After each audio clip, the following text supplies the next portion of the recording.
Hello, and very happy to see you on my channel again. In this video from a study of a royal expert, we finally discovered how Meghan had turned Harry into pathetic. It is the latest research in Globe magazine by royal author Penny Junor.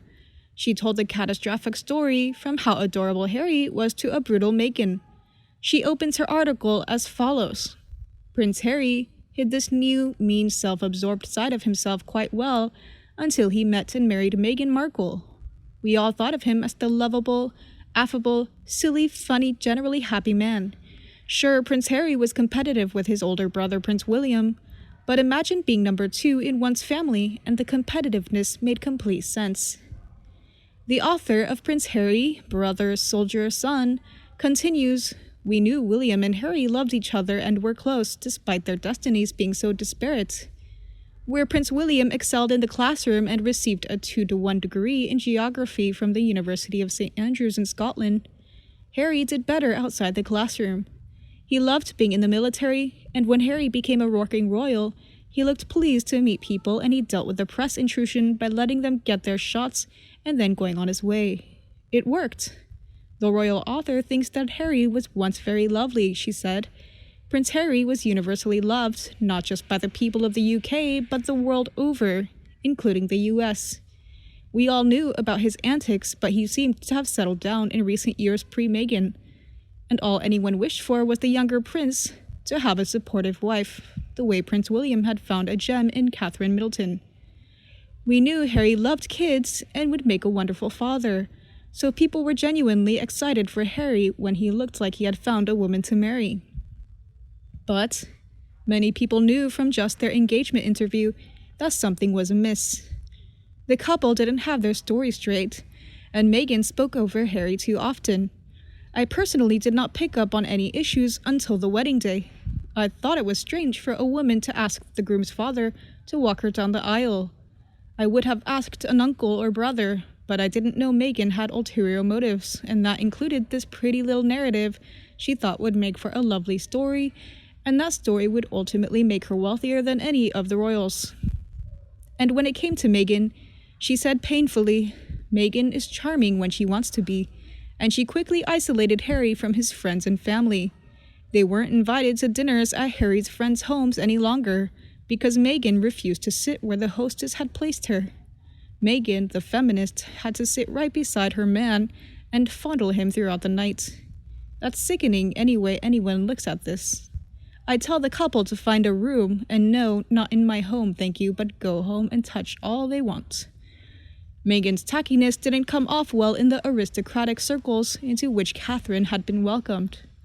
Meghan didn't try. In fact, rather than Prince Harry positively influencing his new wife and creating a way for her to succeed as a royal, Meghan influenced Harry in a negative way. Harry initially ran around trying to appease others who had been offended by the pushy, difficult, and sometimes rude royal, but he slowly slid into an agreement with Meghan. Miss Penny Junor continues, "They decided they would become wealthy, as in billionaires, and move away from the royals so they could be free to be more famous than the Duke and Duchess of Cambridge. Imagine that. Meghan and Harry wanted a rival court in America, where they could fly home to London and ride in carriages and be on the balcony for major events, because he was the HRH Prince Henry Albert David, the son of the next king, and that was due him, but otherwise they wanted the privacy from the press, a most deceitful statement, so they could speak and sell suing their royalty." Jealousy burned brightly now for the first time. Harry and Meghan stopped playing by royal rules, and the people saw how narcissistic, ugly, mean, angry, devious, and duplicitous Harry was becoming. It wasn't a good look for him. His popularity began to sink quickly as Harry did what Meghan wanted. They chose to see Beyoncé and Bob Iger, the Disney CEO that Harry hit up for a job for his wife, rather than choosing the noble way and attending the memorial service held for the Royal Marines, of which Harry was now the Captain General. That looked very bad. The former of Collecting Now correspondent reiterated the royal rule. She said, "Royals aren't supposed to be money grubbers because they have all they need. Money, jewels, clothes, and Meghan availed herself of couture as much as her little pregnant heart wished. Harry slipped into feeling contempt for rather than lucky with his birthright. Meghan had changed him into actively hating the press, with whom he used to joke around with, and the paparazzi, who Harry complained began to whine about. Harry started bringing up Diana, Meghan's role model, and it looked like Harry was doing this for all the wrong reasons. They are paying for lawyers, police, security, while they live overseas, making it a hardship and incredibly expensive for anyone to head over from the UK to protect them. The couple lives in a borrowed house, and they have 2 PR firms and an authorized biography coming out, and at this point, the general population is tired of them. These days, when Harry is online talking salads with his wife's words, saying amazing, incredible, unconscious racial bias, and work until you make a difference, no one wants to listen. Harry could have worked to make a difference. Meghan should have joined him and been the lesser duchess and worked. They did make a difference. Well, Harry did. Meghan just likes quickie 15-minute visits where she flicks her long hair and false eyelashes, smiles for the camera, and then dodges away. Harry learned to be just like Meghan. Woke and broke don't look appealing in the least. Harry must know his country is ashamed of him. Marriage to Meghan, who isn't a great person, in that she ghosted her whole big family including Dad, all her friends, save Marcus Anderson, her lover, and Doria, who decided to join Meghan in that house they were borrowing. And she's made an enemy of so many, too many people. Harry and Meghan look self-absorbed, deceitful, duplicitous, murky, thoughtless, thankless, unsympathetic, and money grubbers who want more. Meghan doesn't look good on Harry. He should have turned tail and run away from her since Meghan Markle is bad news. All Harry does now is wear that one dull gray polo shirt and lurks about. He looks drugged and completely out of his depth, almost as if he's a hostage in Tyler Perry's house, if indeed that's actually where they are dwelling. Most claim they aren't there. So many fibs in such a small span of time. So much potential wasted. The royal expert also slams Meghan as a lie. She continues, "There is a video of the cast of Suits where she blatantly said, 'I'm such a fraud,' while rolling her eyes and laughing maniacally, and to her credit, that was as honest as she could have been in all her life. I have said it before, she is no beauty now, but prior to her surgeries, she was quite cute and attractive. You can see it in the picture where she is wearing a blue uniform. It's the picture after her CV. But now her face is a product of multiple surgeries, Botox, fillers from world-class surgeons, with the sole purpose of removing all of her black African-American features. She did this as she only wanted to be associated with her Caucasian side, as her CV states, that and can be seen below.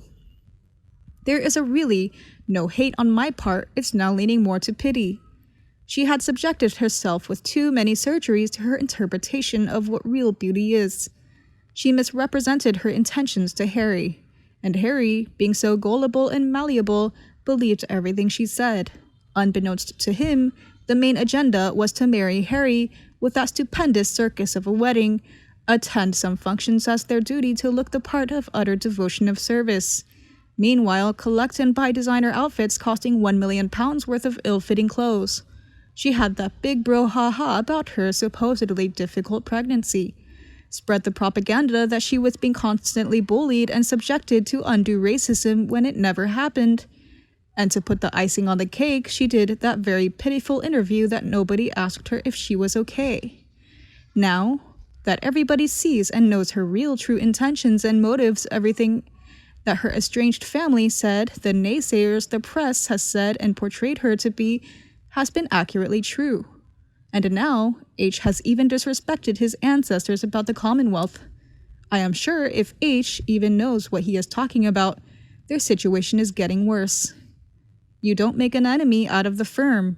It's like, to take the analogy said in one Avengers movie, Boots versus the ants. And we all know who are the boots and the ants in this analogy.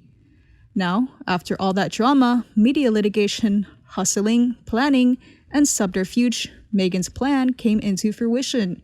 She has her prey, H, in California. Perfect execution indeed. This was her grand scheme all this time. Now, I wouldn't be surprised if Her Majesty Queen Elizabeth II will strip the titles of these two ungrateful and disrespectful twerps. This is written as an analogy. I know all the sugar says that everyone who is criticizing and saying bad things about Meghan are all haters. We are not. We are just the unlikers, period. To set the record straight, we are never jealous of her. What for? Then, the theory that we wanted H for ourselves, again, not true. Why would anyone covet her lapdog? Not everyone wants to be famous, much less a pariah that she turned herself to be. We are all independent women who work honestly and make our own living without discarding a lot of men along the way. We all have different destinations in life. That is Penny Jr.'s views. How do you feel about it? Please leave me a comment below and we can discuss together. And remember to like and share my video if you see it as useful. And don't forget to subscribe to my channel to get more stories about the royal family. Meghan is torturing Harry with her sinister brain. Meghan created bullet points to apply to Harry. He was like a white mouse that had been left for research. Meghan turned a red card. She changed the fate of changing dignity, personality when married to the noble Harry. Meghan herself changed the dizziness proportional to the face and appearance of Harry, aging, wrinkles, depression, thinking. Social alienation. Meghan repeatedly officiated, but she herself joined them to color only the outward appearance, and behind her was a gloomy sky. Her urge to spread the murky cloud symbolizing evil to the public. Meghan's pride stood at her feet.